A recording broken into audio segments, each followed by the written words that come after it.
भारत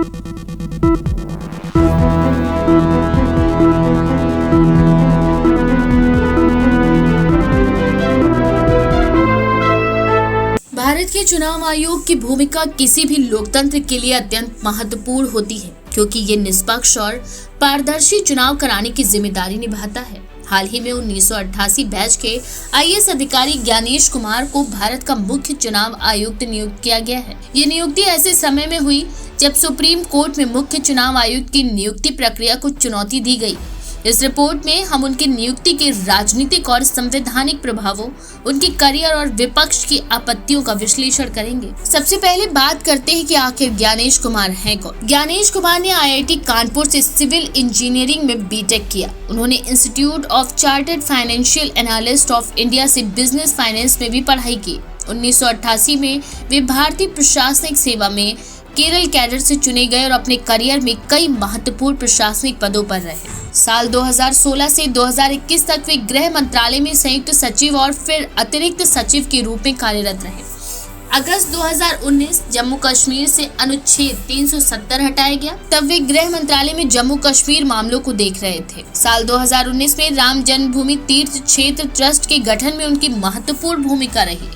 मई 2022 से वे केंद्रीय सहकारिता मंत्रालय में सचिव थे और मल्टी स्टेट कोऑपरेटिव सोसाइटीज से संशोधन विधेयक 2023 के निर्माण में शामिल थे। 14 मार्च 2024 को उन्हें भारत का चुनाव आयुक्त नियुक्त किया गया और एक दिन बाद ही लोकसभा चुनाव 2024 की तारीखों का ऐलान किया गया। वहीं अब वे 19 फरवरी 2025 से मुख्य चुनाव आयुक्त का पद संभालेंगे और उनका कार्यकाल 26 जनवरी 2029 तक रहेगा। 2023 में मोदी सरकार एक नया कानून लाई थी, the chief election commissioner and other election commissioner act 2023। इस नए कानून के तहत मुख्य चुनाव आयुक्त और चुनाव आयुक्तों की नियुक्ति एक 3 सदस्यीय समिति के द्वारा की जाएगी, जिसमें प्रधानमंत्री, केंद्रीय गृह मंत्री और नेता प्रतिपक्ष भी शामिल होंगे। पहले इस समिति में सुप्रीम कोर्ट के मुख्य न्यायाधीश भी होते थे, लेकिन नए कानून में उन्हें हटा दिया गया। वहीं कांग्रेस और अन्य विपक्षी दलों ने इस संशोधन को लोकतंत्र के खिलाफ और सरकार की पकड़ मजबूत करने वाला कदम बताया है। सुप्रीम कोर्ट में इस कानून को चुनौती दी गई और 19 फरवरी को इस पर सुनवाई होनी थी। कांग्रेस ने ज्ञानेश कुमार की नियुक्ति को सुप्रीम कोर्ट की सुनवाई से पहले जल्दबाजी में लिया गया फैसला बताया। कांग्रेस नेता अभिषेक मनु सिंघवी ने कहा कि सरकार को सुप्रीम कोर्ट की सुनवाई तक इस नियुक्ति को रोकना चाहिए था। वहीं कांग्रेस महासचिव केसी वेणुगोपाल ने भी एक्स पर लिखा है कि सरकार ने यह नियुक्ति आधी रात को जल्दबाजी में की है, जो संविधान की भावना के खिलाफ है। विपक्ष का आरोप है कि सरकार ने ये फैसला सुप्रीम कोर्ट की सुनवाई को बेअसर करने के लिए लिया है। ज्ञानेश कुमार का कार्यकाल 26 जनवरी 2029 तक रहेगा। इस दौरान वे कई महत्वपूर्ण चुनावों का संचालन भी करेंगे, जिनमें शामिल हैं 2027 में राष्ट्रपति और उपराष्ट्रपति के चुनाव, 2029 में अगला लोकसभा चुनाव, 20 राज्यों में विधानसभा चुनाव, जिनमें प्रमुख रूप से उत्तर प्रदेश, बिहार, महाराष्ट्र, पश्चिम बंगाल, दिल्ली, तमिलनाडु और गुजरात जैसे बड़े राज्यों के चुनाव होंगे। विपक्ष का आरोप है कि सरकार ने अपनी पसंद के अधिकारी को मुख्य चुनाव आयुक्त बनाया है, जिससे चुनावी निष्पक्षता पर भी सवाल उठ सकते हैं।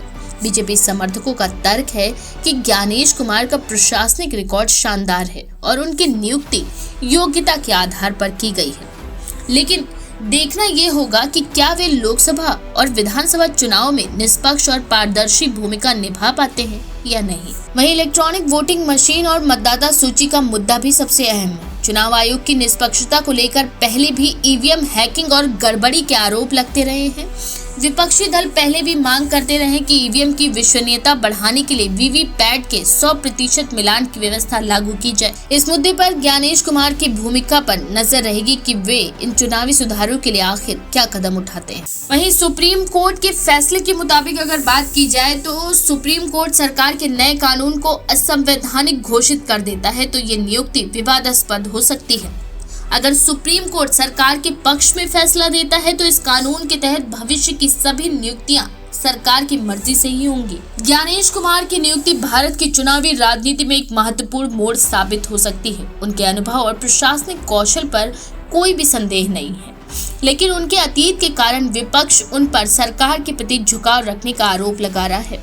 अगर वे निष्पक्ष और पारदर्शी तरीके से काम करते हैं तो ये चुनाव आयोग की साख को मजबूत करेगा, लेकिन अगर उनकी नियुक्ति को सरकार के चुनावी लाभ के रूप में देखा गया तो चुनाव आयोग की विश्वसनीयता पर गहरा असर पड़ सकता है।